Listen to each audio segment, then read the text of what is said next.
Want to say shalom and grand evening to you and those who are on the YouTube Live and Facebook Live as well. I'm using a new type of network to showcase Facebook and YouTube all at the same time. So just bear with me on this new thing that's happening here all at the same time. StreamYard, and I want to say Holy Shalom, I should say. Holy Shalom to each and every one of you that is on tonight. Just want to just share some things tonight. We are in the midst of the Feast of Unleavened Bread. I'm excited about everything today and what's going on, and I just want to share a few things. I'm not going to be with you that long on today. However, we want to get started, and first things first, and that is the prayer of forgiveness and repentance. We want to do that. That's always first of what we do, and so that's the prayer of forgiveness and repentance. You can repeat after me, or you can say it within your heart as we pray the prayer of forgiveness and repentance. Forgive me, Yahweh, for sins of commissions, and forgive me, Yahweh, for sins of omissions.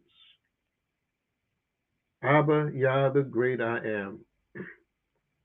Forgive me for offending you with my words, in my deeds, and in my thoughts. Abba, Yah, the great I am. Forgive me for offending anyone with my words, my deeds, and in my thoughts. Abba, Yah, the great I am.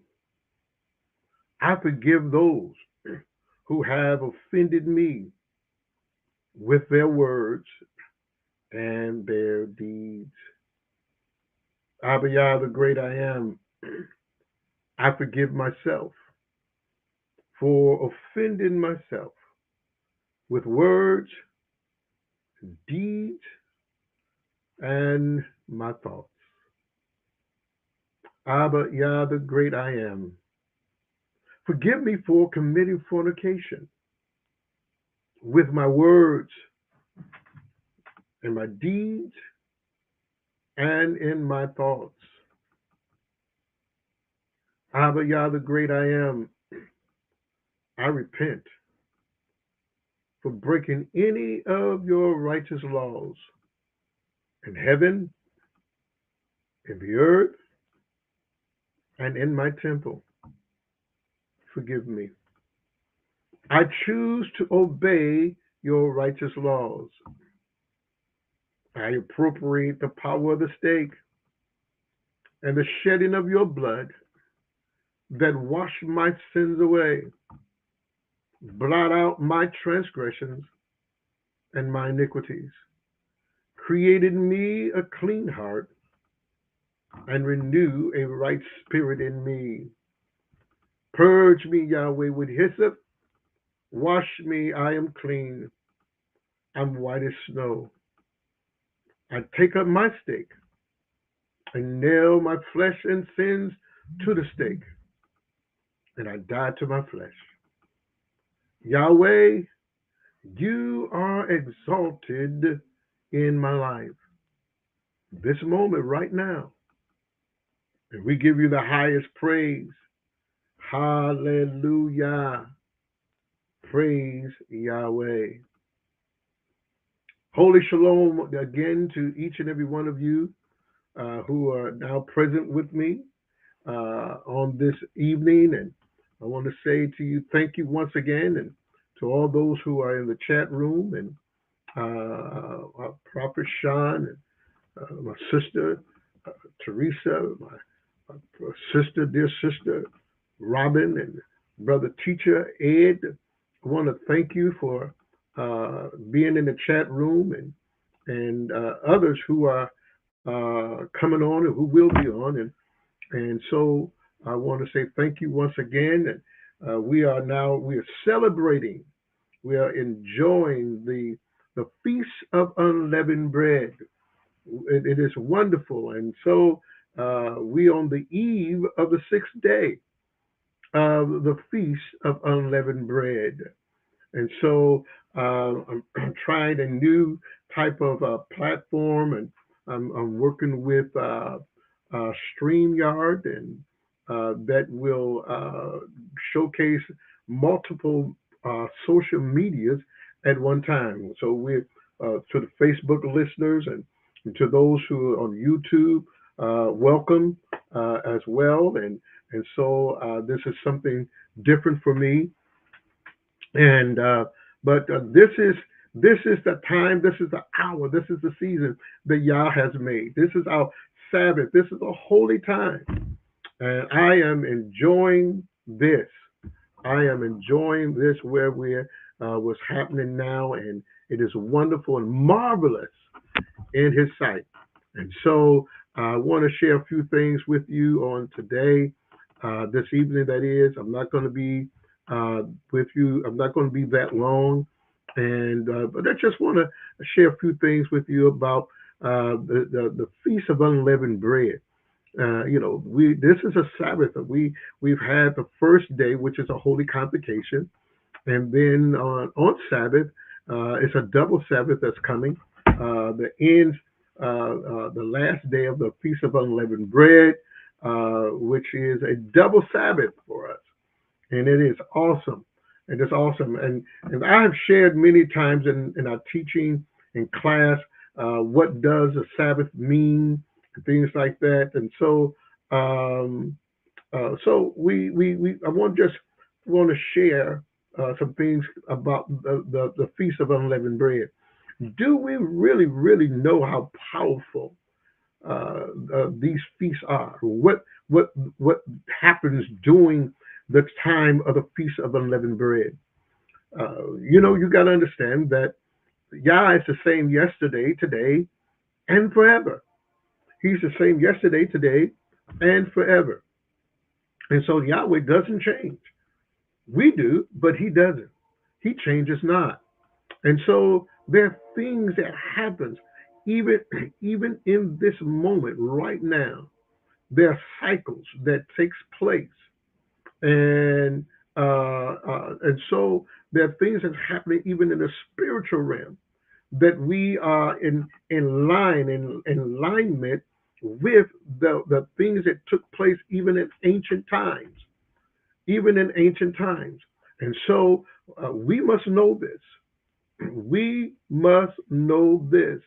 And so when we know that we have aligned up with Yah Himself, there are things that takes place. There are things that are taking place right now in the spiritual realm, in the universe, also even in our realm, in our earth realm right now. And so there are things that we don't realize all the time, but there are things that are happening right now because Yahweh deals in cycles, yes, in cycles. And so we are in alignment with certain things. When you know that you are in alignment, there are things that you can expect and know to happen, even right now. Yes, right now. So I want to share some things. I want to read to you and want to connect some dots and what have you. And so we want to do that. And that's enjoy. And remember, your obedience is your worship. Your obedience is your worship. This is a lifestyle.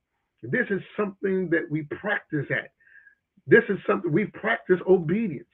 This has to be first nature for us, for you. It has to be. And so we must understand, know the mind of the Most High, know the thoughts of the Most High. Yes, know his ways of the Most High. We must know it and live by that. And so we must not be disconnected from his ways and his thoughts. And his ways and his thought he gives us through his laws, his commandments, statutes, and precepts. Yes, yes, he does. And so, but I want to share some things, and I want to start off in Exodus. We want to connect some dots. And remember, remember this, that the apostles did not have a New Testament. They had the law and the prophet. That's what they did. The prophets did not have a New Testament. They had the law. That's what they had. And so I want to read something. I want to just connect some dots and just want you to be conscious of things of where we're at now and what is happening right now as we are right now, live right now, but it's in alignment because the cycle continues to go. Yes, it does not change. Yahweh does not change this. Okay? It does not change it. So I want to go to Exodus just to get us started. I want to go to Exodus chapter 13, and I'm going to move around for a moment here because there are things that takes place uh, during the feast of Yahweh. There are things that takes place during the feast of Yahweh because we enter into his appointed time. We enter in Yahweh's appointed time. Yes, we do. This is his appointed time. So when we walk in the obedience of his commandment, and he said, this is my appointed time, my appointed time. And so we enter into his appointed time. So when we enter in his appointed time, do you know we enter into his glory? We enter into his glory, into his presence. So we meet him at his appointed time. Yes, we enter in at his appointed time. So we know that these feasts are Sabbath. These feasts are holy convocations. Yes, the weekly feast, the spring and fall feast, they're Sabbath, they're holy convocations. And we meet him. And so we got to understand we obedient to that truth. And yet we got to realize where we are in this end time and at the end of age. Yes, we are in the seventh seal, meaning we're in the spirit end, we're the spiritual side of the truth.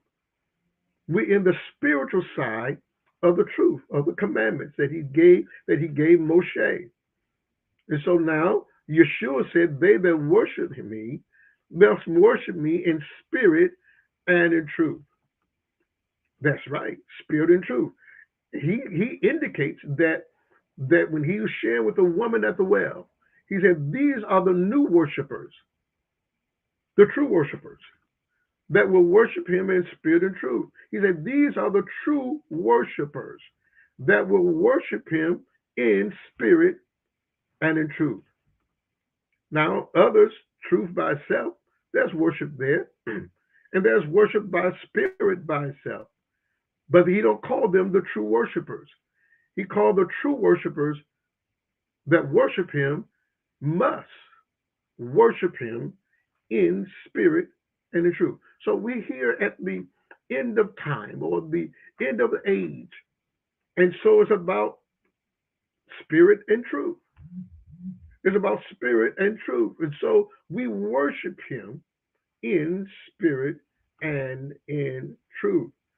So there are things that we must come to understand that as we are in this seventh seal, we are in the seventh seal, we are in the seventh seal, meaning that it's by the spirit, not just obeying the truth of each feast moment or each spring feast and the fall feast and every Sabbath day, not just only that, There are people who just obey in just during that time, during this time of the Feast of Unleavened Bread.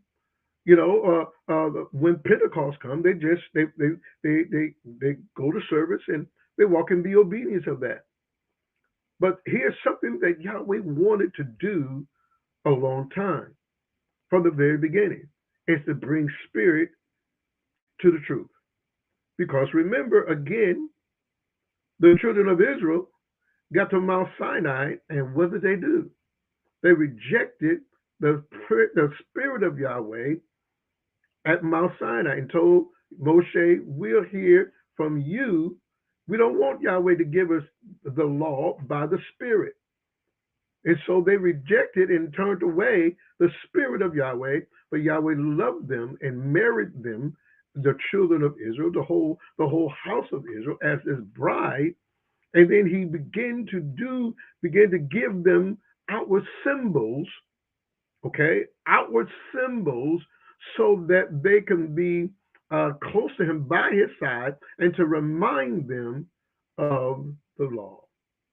And of course, when you reject the spirit, and yet you constantly being reminded of how to live, it becomes a hard taskmaster. It really does. It becomes a hard taskmaster because you got things to remind you about living right. Because it's not on the inside. It's not on the inside. But yet we're here now through the fact that we've just had the Passover. Okay. Yes, there was a resurrection Sabbath, not Sunday, but resurrection Sabbath.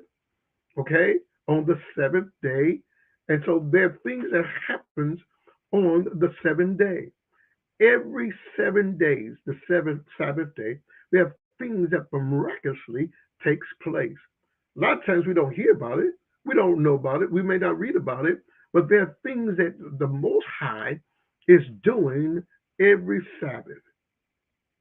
In other words, when we meet him at his appointed time, we enter his glory. Yes. Well, you people say, well, but Yahweh, does he just do things on those days? No. There are things that Yah is doing every day. But remember, there's a phrase, favor ain't fair. Let's meet him at his appointed time. And so now we're here at this end of the age and in time. We're here. And the glory of Yahweh is now revealing everything that has been in darkness. Yes, it is. And so we're here at this latter end is greater than the past. This latter end right now is greater than the past. And so now Yahweh is revealing things. What is he revealing? He's revealing the heart of man. He's revealing the heart of man. So he said, listen, in this seventh seal, we live this every day. But you got to know how to live it every day if you don't know the truth. The truth sets us free, and it's his spirit that keeps us free. It's the spirit of Yah that keeps us free on the inside. It's hard when you just have everything to remind you and to be walking freedom. It does. And so I just want to read something here. Like I said, I want to start in Exodus chapter 12. I want to start Exodus chapter 12. And we talked about the Passover. We've had the Passover. So what I'm going to do, I'm going to read starting at verse 17. Okay? I'm going to read, let's start at verse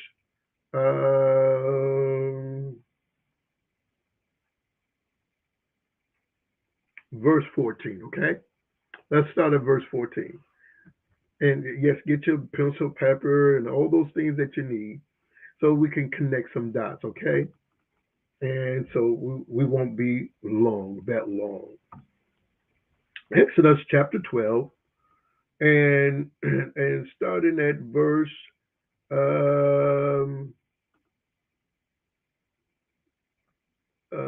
verse 13. Verse 13. And the blood will be a sign for you on the houses where you are. And when I see the blood, I will pass over you. The Passover. And the plague shall not be upon you to destroy you when I strike the land of Egypt. Won't be upon you. Verse 14. And this day shall be to you for a memorial, and you shall shall keep it as a feast to Yahweh throughout your generation. You shall keep it as a feast by an ordinance forever, forever, forever, forever, forever. It didn't stop. Verse 15. 7 days you must eat unleavened bread. On the day before you must remove leaven from your houses. For whoever eats leavened bread from the first day through the seventh day of Yahweh's feast of unleavened bread, that person will be cut off from Israel. He said, you're going to be cut off. This is get the leaven out your house, and plus you're going to be leaving, and I want you to eat no leaven. He's preparing them. Do you not know that during this time it is a fast? This is a fast. And so he gives us this truth. He gives us this truth. He said, get the leaven out your house. Get all the leaven out. Anything that have yeast in it, get it out your house. And we just talked about this on the first day of the Feast of Unleavened Bread, the Passover. Get the leaven out your house, and don't you eat no leaven. Anything that's yeast that causes anything to swell up, get it out. So what does yeast represent? We know that yeast represents a symbol of sin, of disobedience. What's there. What's in your heart? What's in your heart? So he's preparing them for what's going to take place. So he said, get the leaven out your house even before you leave Egypt. Get the leaven out your house. Because the leaven represents something that is not good. So we're going to clean up your house before you leave. Clean up your house, your physical house. Then you're going to clean up your spiritual house. You're going to clean up your spiritual house. You're not going to eat anything because the physicalness of this, what yeast does is cause for dough to rise. And so when you're taking eating that, and in your physical body, it has an effect on your body. That which is yeast, and that which you eat floury foods, pastas, and things like that, it does affect your body. It does. And so he said, remove the yeast, remove the yeast, remove the leaven out of your house, and don't eat none for the next 7 days. For the next 7 days. And that's what he gave them. For the next 7 days, no leaven. And so verse 16, on the first day there shall be a holy convocation. And on the seventh day there shall be a holy convocation. The first day and the last day of the Feast of Unleavened Bread. First day, no work. The last day, no work. In between, you work. But no leavened bread. No eating no leavened bread during that time. He said, no matter work shall be done on these days, except that which everyone must eat. Okay? That only may be done by you. Okay? Now, verse 17, and you must observe the Feast of Unleavened Bread, for it was this very day that I brought your division out of Egypt. On this very day. So you got to understand, as we understand, this is the sixth day. We're on the sixth day of the eve of the sixth day of the Feast of Unleavened Bread. Okay? So you gotta understand we're still in alignment what took place while they was in their on their journey going to the Red Sea, even to as they would get ready to go and they end up on the 47th day to at Mount Sinai. Okay, now it's important for us to understand this. So we got to understand there is an alignment. There's things that's taking place even right now ancestrally. What did our ancestors do? They were walking, they were going toward the Red Sea, so they had to move in haste because Yah was doing some things. Yah was doing some things. We want to move in His glory. We want to be obedient and move in His presence. We want to move at His appointed time. That's what we want to do. Okay? Now, He said, therefore you shall observe this day throughout your generations by an ordinance forever. This is Yahweh talking, not Moshe, but Yahweh. Let Yahweh be true and every man be a liar. Let Yahweh be true and every man be a liar. He said it is an ordinance. So we got to understand there is the truth part that gives us the obedience of what He's given us to do each on these days, these Sabbaths. But what about the heart? What about the heart? That's important, the heart. But He says that ordinance forever doesn't stop. Yahweh didn't change it. Yahweh didn't change it. Okay? So now, verse 18.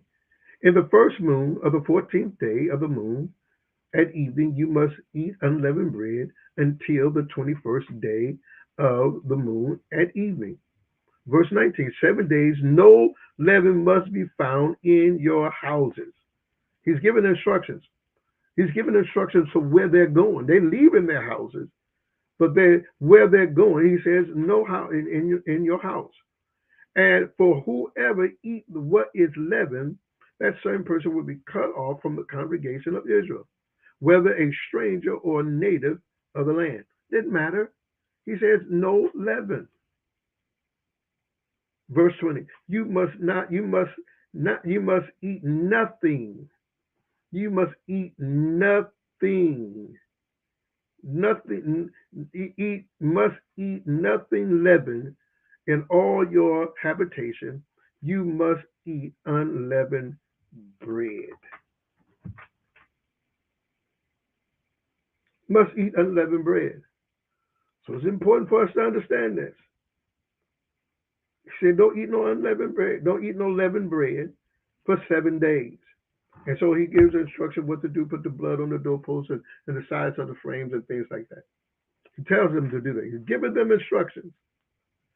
And you got to understand how important doing the feast, following instructions.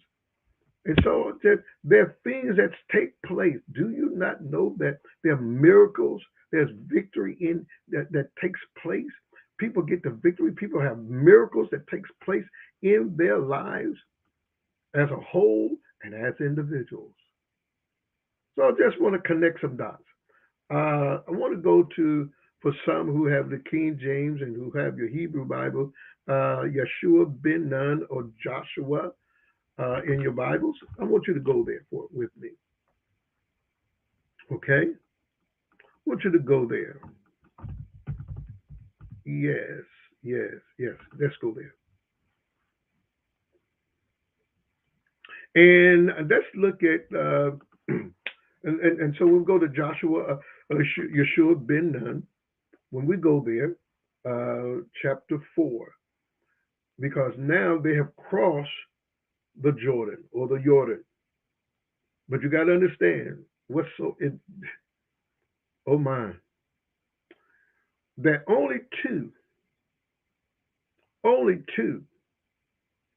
that came out of Egypt went across. Now others were born in the wilderness, that wilderness generation. They were born in the wilderness, but only two of the original that came out of Egypt made it, Joshua and Caleb, because of their report that they gave when the spies, to represent each tribe, went over to spy out the land where they were going, and they came back with a good report. The other 10 did not do it, and because of that, they was in the wilderness 40 years because they stayed spying out the land 40 days. And for each day represents a year they stayed in the wilderness. That's what took place. But so now they've crossed. Yahweh divided the Jordan River. He did. That's what he did. And so, chapter 4 and verse 19. Verse 19. Because certain things always happen on Yahweh's feast and Sabbath. Always. Always. It takes place. Chapter 4, verse 19 of Yeshua ben Nun, or Joshua. Verse 19. The people came up out of the Jordan on the 10th day of the first moon and encamped in Gilgal, meaning circle or roll, on the eastern borders of Jericho. They came out of the Jordan on the 10th day. On the 10th day of the first moon. Okay? That's what they did. Of the first moon. So now, I want you to know, because we're talking about the first moon, the first of Yahweh's year. What's getting ready to take place? What's getting ready to take place? The 10th day of the first moon.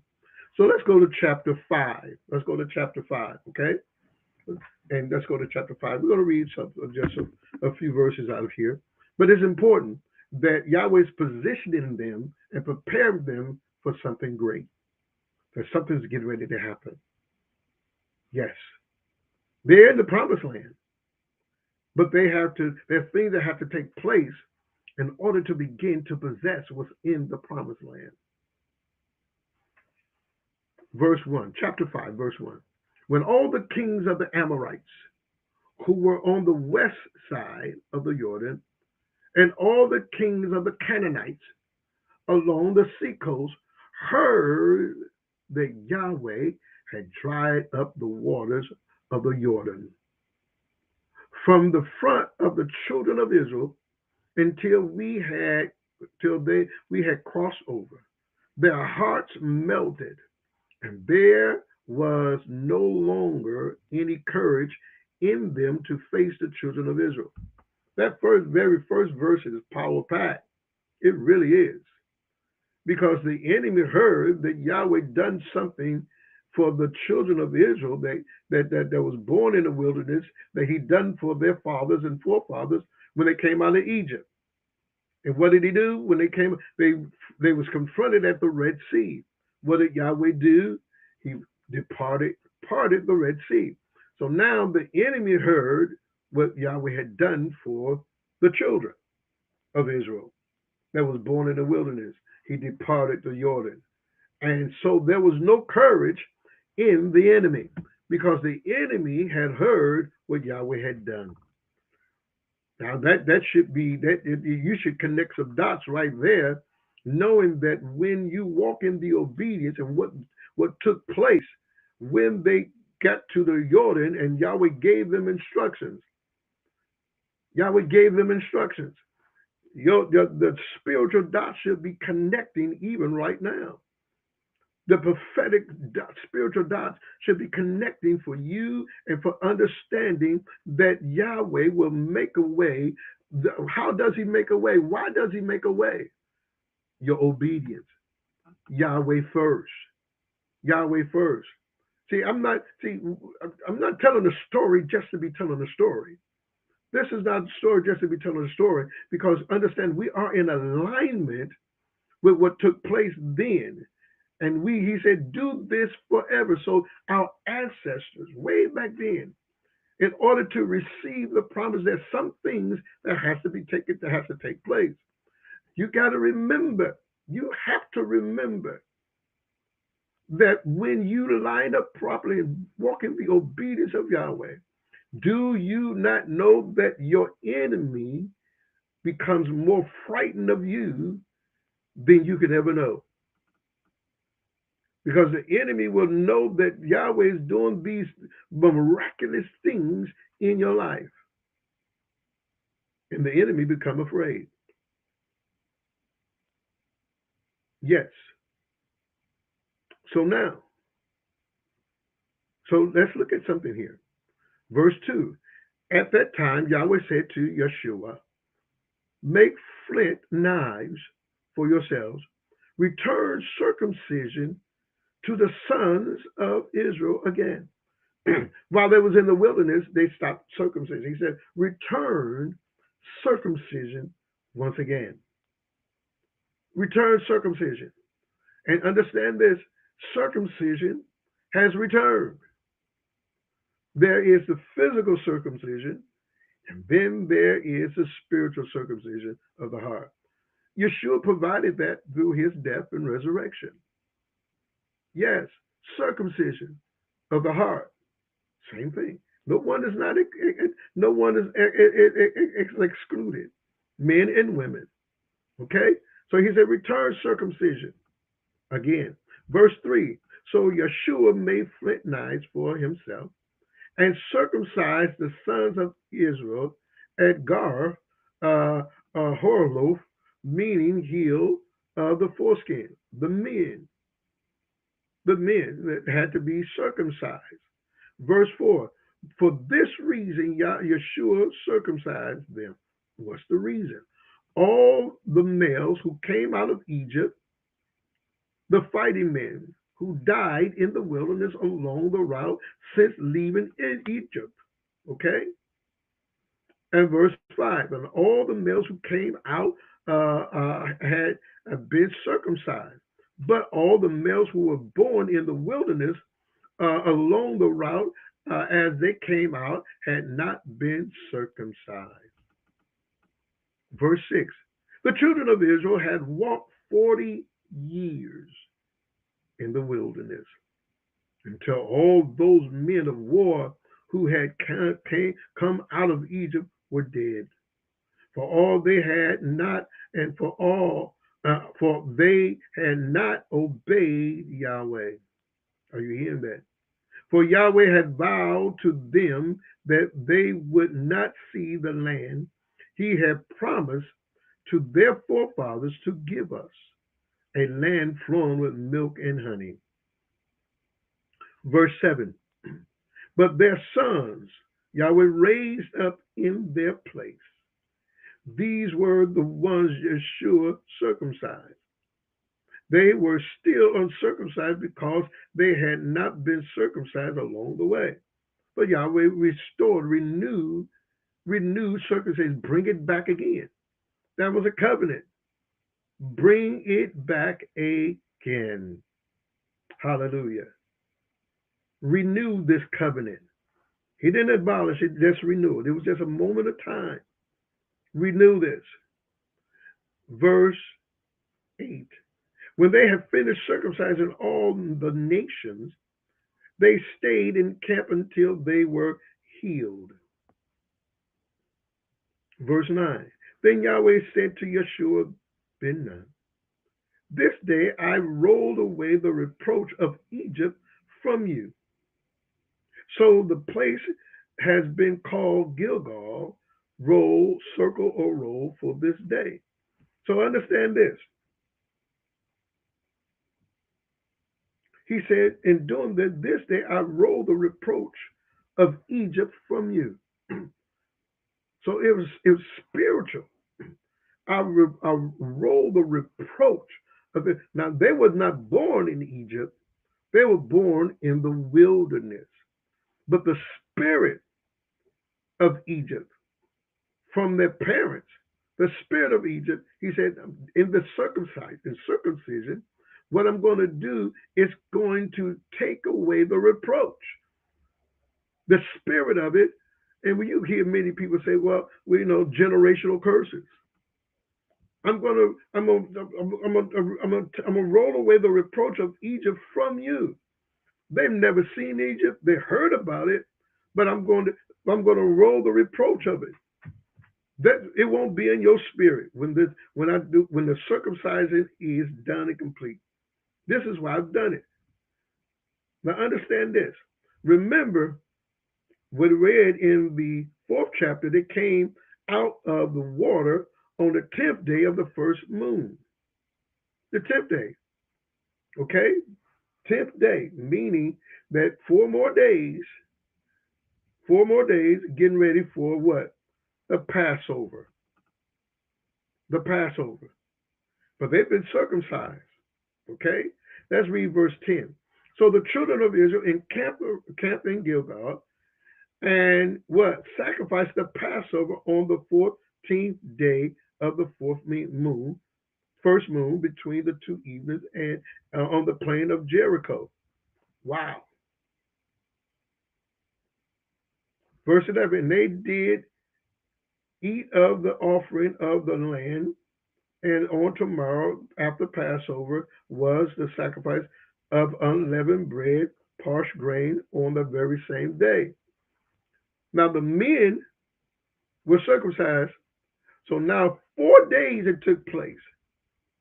These are men 40 and Yeshua ben Nun and Caleb were the oldest of the whole wilderness generation that crossed over. They were the oldest, but everyone else was 40 and under. So we had men who was in position 40 years and under, and they were circumcised, but they were healed by the time of the Passover and the Feast of Unleavened Bread. Mm-hmm. Awesome. Now, it's interesting. When I was coming up, and many of you heard Joshua fought the battle of Jericho, and the walls come tumbling down. And I heard many messages and people teach it, and I've taught it and back in the day, and it was something, and you hear about what took place. We're going to read a little bit of that in chapter 6 and what have you, and how they marched around the wall, they blew the trumpets and things like that. But something is important here as we go to chapter 6.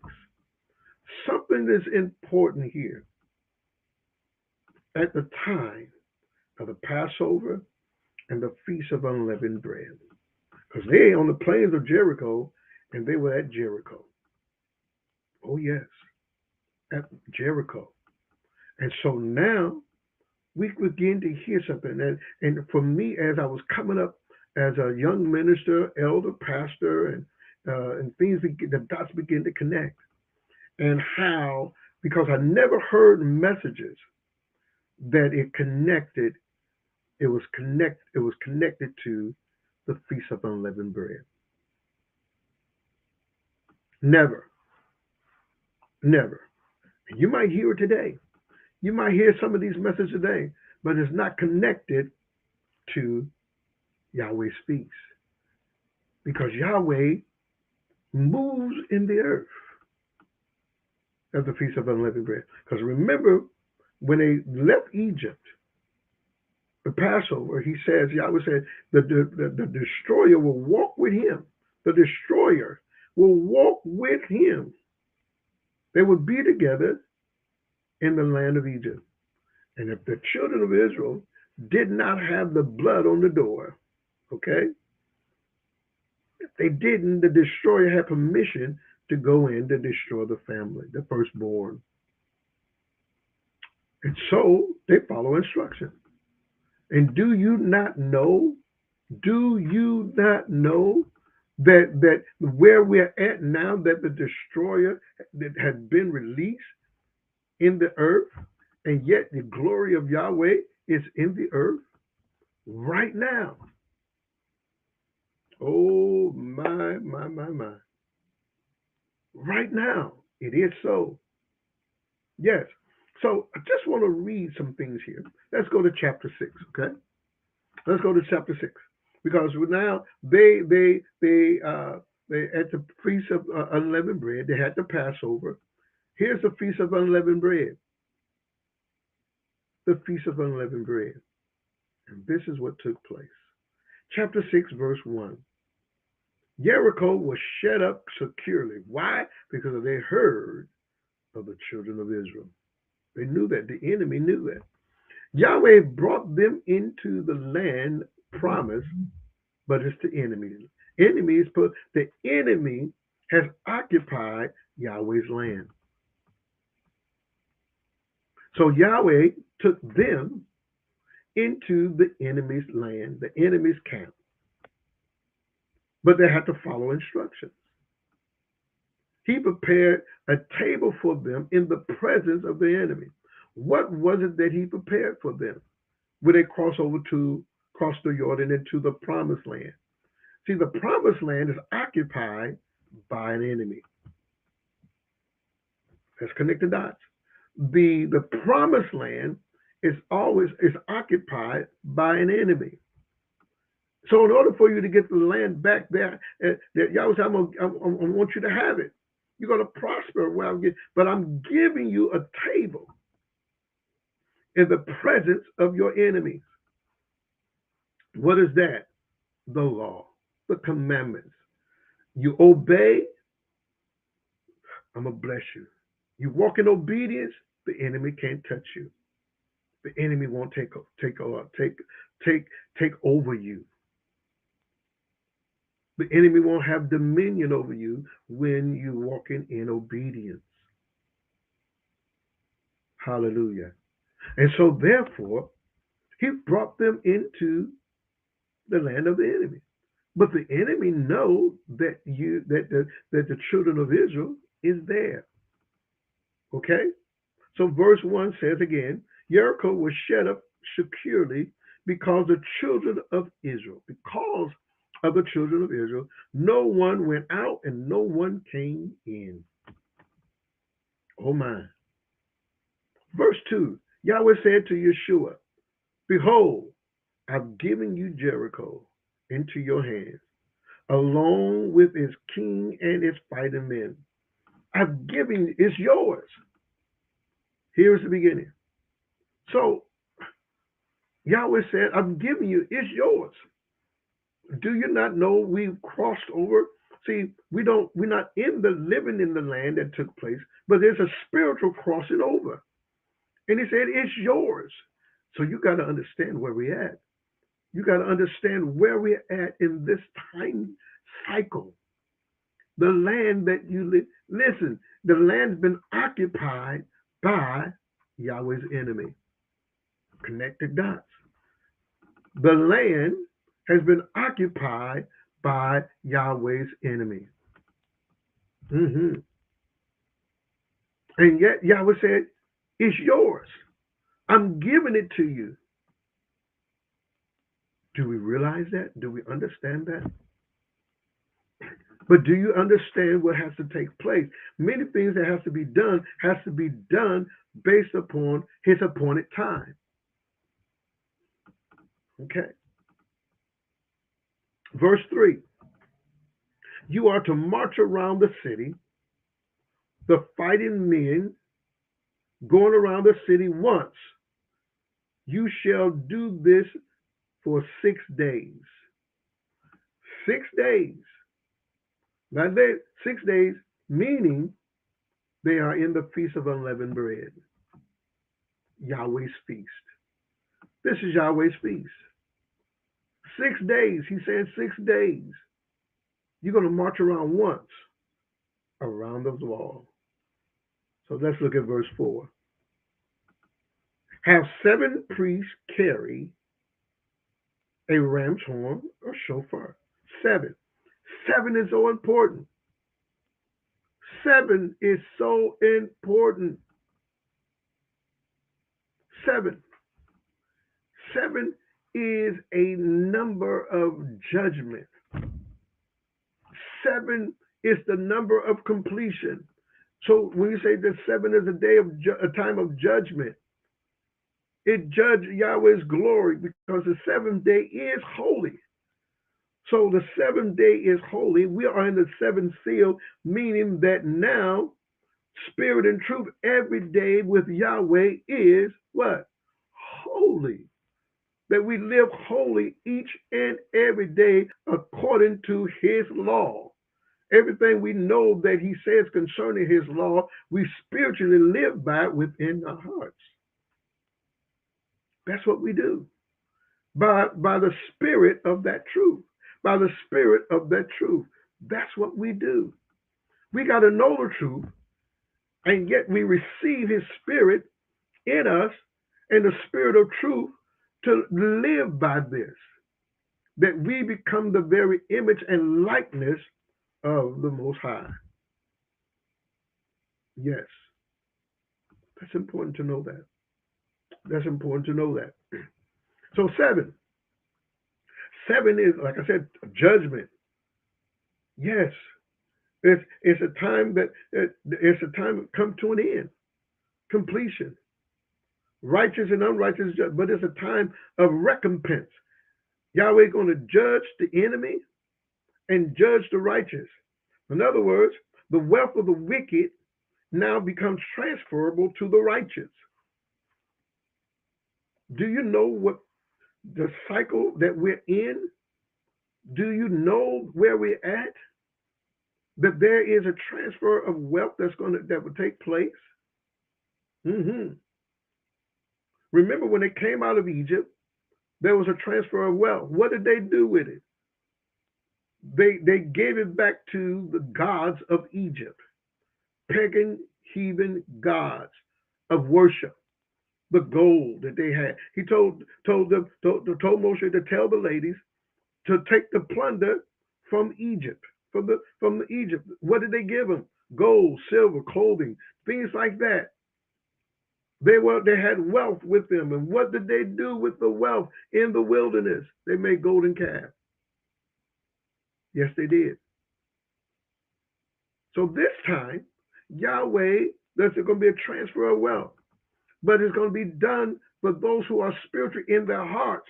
Not that the fact that you obey the commandments.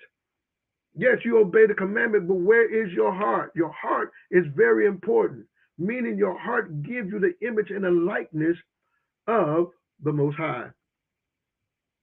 That's what it does. And so it's important for you to have the heart of righteousness.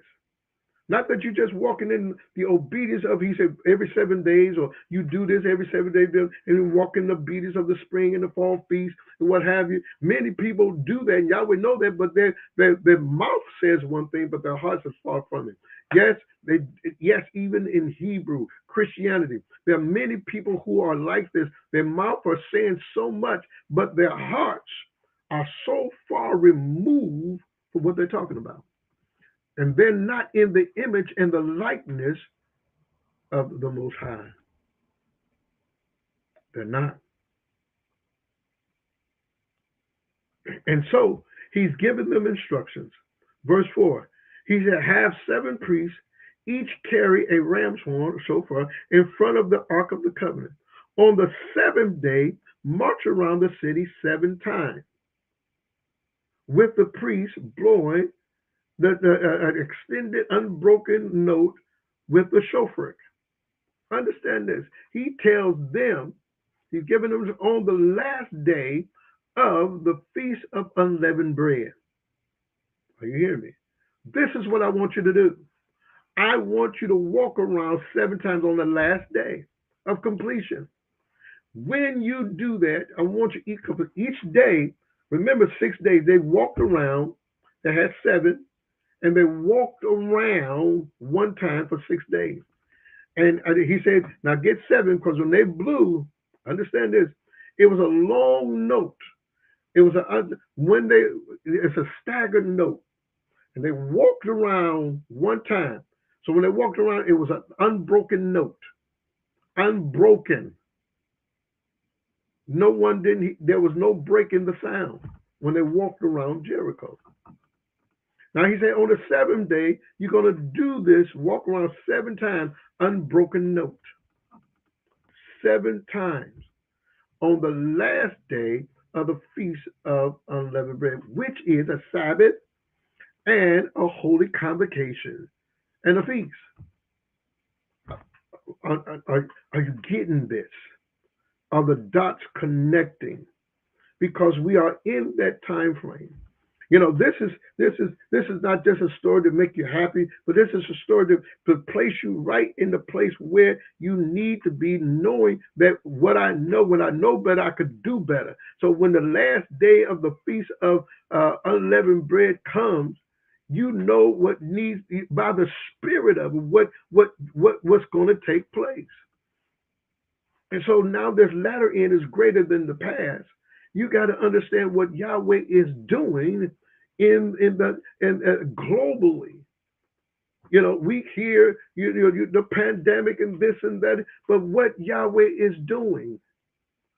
People are focusing on what all the things that are taking place, the enemy, this and that and the other. But are you focusing on what Yahweh is positioning yourself so that you can receive the wealth of the enemy? Because understand this, the wealth of the enemy will be transferred. Transfer to who? Everybody's not going to receive it this time. Everybody, you got to understand how and who is in position to receive the wealth of Yahweh that will be given to the righteous. There are things that has to take place. Number one, your heart must have your heart must be circumcised.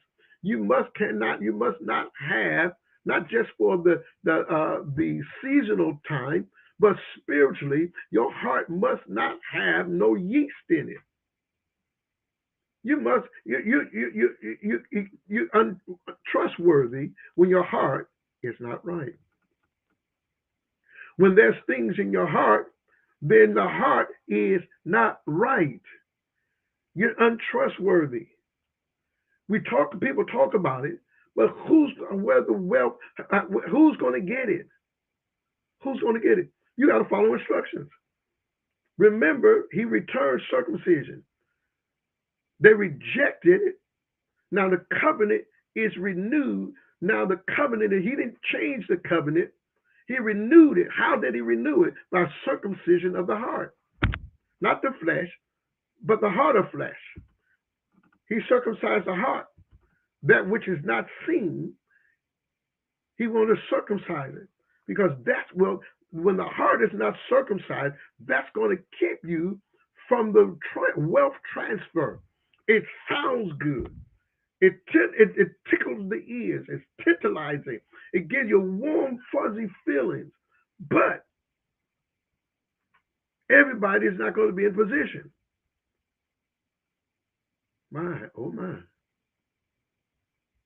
The heart, the heart, the heart, the heart. Not just this mouth service. Let's don't be a hearer of the word, but be a doer. Do it. Walk in obedience. Walk in obedience. Walk in obedience. And so he give them instructions. He give them instructions what to do and what not to do. On the seventh day, so understand this time. And so by the spirit of it, this is every day. There are things that when we walk in the obedience and come conscious of his laws and walking in the obedience, we don't have to struggle. No, but we got to be obedient. Obedient.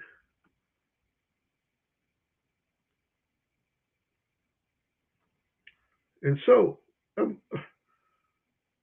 so verse 5, when the priest sound a prolonged blast, a musket of the ram's horns, you hear and hear the shofar, all the people are to give a tremendous shout. Then the wall of the city will collapse on the spot, and all the people are to go in, to go up, to go Go up, and every man straight away. He's giving them instructions. What? He said the wall's going to collapse on the spot. In other words, the foundation that they build the walls on is going to collapse. The foundation. He's going to destroy the foundation, and the walls are going to collapse on the spot. He's giving them this instructions. That's what he did. hmm Now let's look at verse 10. I want to go down to verse 10. Verse 10. Now Yeshua commanded the people and said, "You are not to shout, nor let your voice be heard. Now the word is to come from your mouth until the day I command you to shout. Then you all shall shout." That meant from the first, don't say nothing, be quiet, follow instructions. And when you got the command to shout, then you're going to shout. That's what we want to do. hmm Now, verse 15. But on the seventh day, they arose at daybreak and marched around the city 7 times in the same manner, except on this day they circled the city 7 times. Verse 16, on the seventh time around, when the priest sounded the shofar, Yeshua ben Nun commanded the people to shout, "Yahweh has given you the city." And they shouted. They shouted. Verse 19 and 20. But all the silver and the gold and the articles of bronze and iron are consecrated to Yahweh. They must come into the treasures of Yahweh. The transfer. The transfer. Verse 20. So the people shouted when the shofar sounded, and when the people heard the sound of the shofar, the people shouted with a tremendous shout, and the walls collapsed. Then the people went up into the city, every man straight away. This is what they did on the last day of the Feast of Unleavened Bread. Every major things that took place from Genesis to Deuteronomy, and then from Yeshua ben Nun all the way to Revelation, you find what Yahweh has done. What has been left out of the messages and teachings and preaching is what has been left out is the obedience to Yahweh's Sabbath and his feast days. Those things been left away. Those things been left out in the messages and the teachings and what they mean. They've been left out. Oh my, oh my. So I'm going to read something right quick, and I'm almost done. Uh, I'm almost done. I want to go to Genesis right quick. Genesis chapter 19. Genesis chapter 19. I just want to make a point here because Yahweh always moves upon his feast and his Sabbath and holy convocations. Genesis chapter 19.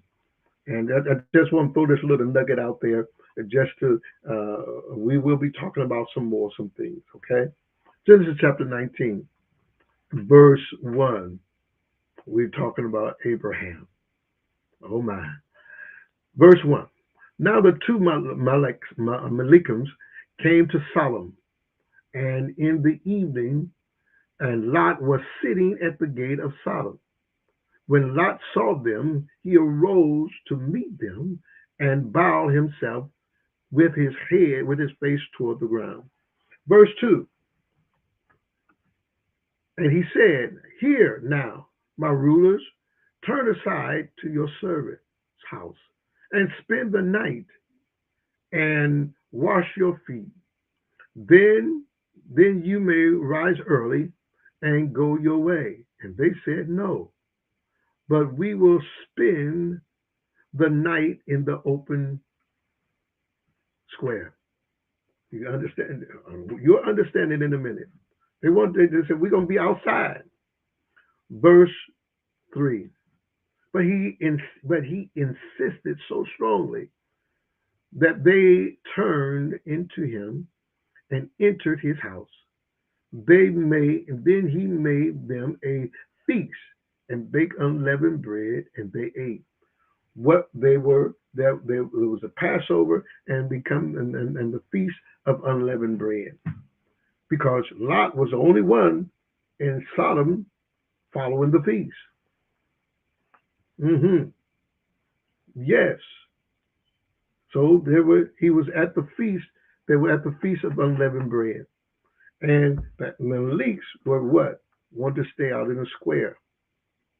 The feast of unleavened bread, Passover, the feast of unleavened bread. This is what they were. Now this is in Genesis,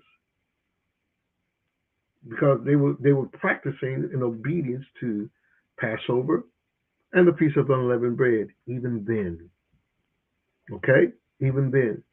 So the Malik of the angels were out. They said, "No, we're gonna stay outside in the square." Why? There were two of them. Two. What do you think? What was going on during that time? What do you think? Remember Yahweh and the destroyer. Hmm. Yes. You know the story. You know the story. Because Yahweh said, I'm going to destroy Sodom and Gomorrah. But I can't destroy Lot and his family. I can't destroy the righteous with the wicked. So he had to tell you got to go. But they were at the Passover and the first of the feast of unleavened bread. This is key. This is key. And you know what? The destroyer destroys Sodom and Gomorrah. Read chapter 19. The key is feast, the unleavened bread, the Passover, and the feast of unleavened bread. Read chapter 19. Again, read chapter 19. And someone wrote in the comment, it is the coming Sabbath first fruit. Um, the first of Yahweh's new year was first fruit, the new year. Every first day of Yahweh's creation after Sabbath is first fruit. Every um, first hour of the morning is first fruit. It's always the beginning. Always the beginning. First fruit. Um, Pentecost, first fruit, first harvest. That's Pentecost. That's first fruit. There's physical first fruit. Then there's the spiritual first fruit. So first fruit is always among us. We obey the law of it, the truth of it, and we obey the spirit of it, spirit and truth. I can go on and go into the second volume and show you what Yeshua, the day that what took place when preparing for the Passover and the Feast of Unleavened Bread, and when he died and when he rose from the grave. It was on the Sabbath, not the first day of the week. And I'm saying the first day of the week, the first day of creation, he did not rise on first fruit. I'm not talking about Sunday, because that gives a whole understanding to Sunday, because Sunday is where Constantine and all of them worship the sun god. That's what they did. They worship the sun god. So the first day of the week, Yeshua was gone. He rose on the seventh day, had all power in his hand. All power. I'm going to stop right there. And we are getting ready, prepared for what? The Sabbath that's coming. And the Sabbath that's coming, this Sabbath that's coming, it is the Feast of Unleavened Bread. It is a double Sabbath. It is a double Sabbath. It is. It's a double Sabbath. And so the Sabbath comes, then you give, as Yahweh says, give. You give that to come to the Sabbath because you give your tithes and offering. Give to Yahweh. That's what you do. Because the Sabbath, that's what He gives us to do. We give physically and spiritually on that day, as we do. Yes, we do. And you give where Yahweh is giving you His laws and commandments. Yes. And so it's a double portion Sabbath, a double portion. Listen, let's rejoice and be glad. Let's be prepared and let's be obedient by His truth and by His Spirit. Okay? And so, with that being said, I'm going to stop right there. Yes, it's almost a quarter after the hour. And so, what I'm going to do, I want to bless you with Yahweh's name. And so on the looking forward to the Sabbath, I may do something live like we're doing now on the last day of the Feast of Unleavened Bread. So, but you will know, you will get a text if I do this, and yet we're going to do our regular morning class at 10 o'clock, 9 o'clock, and at 7 o'clock class on Sabbath. And so, but let's be ready, okay? Let's be ready. So I want to bless you with Yahweh, and I trust that I pray that dots connect for you, and for those leaders who are on and to build the foundation. This can preach and teach all day long, from Genesis to Revelation. This is some good stuff. When you walk in the truth and understand, when you know better, you do better, and walk in the understanding and the enlightenment and the revelation of the Spirit by His truth. Your latter end will be greater than your past. Numbers chapter 6, verse 24. I'm gonna bless you with Yahweh's name, starting at verse 23. Speak to Aaron and his sons, saying, "This is how you are to bless the children of Israel." Saying, so the children of Israel. I'm going to bless you. You're the children of Israel, the seed of Abraham. I'm going to bless you with Yahweh's name. This is what He said, do. Yahweh bless you and keep you. Yahweh make His face shine upon you and be merciful to you.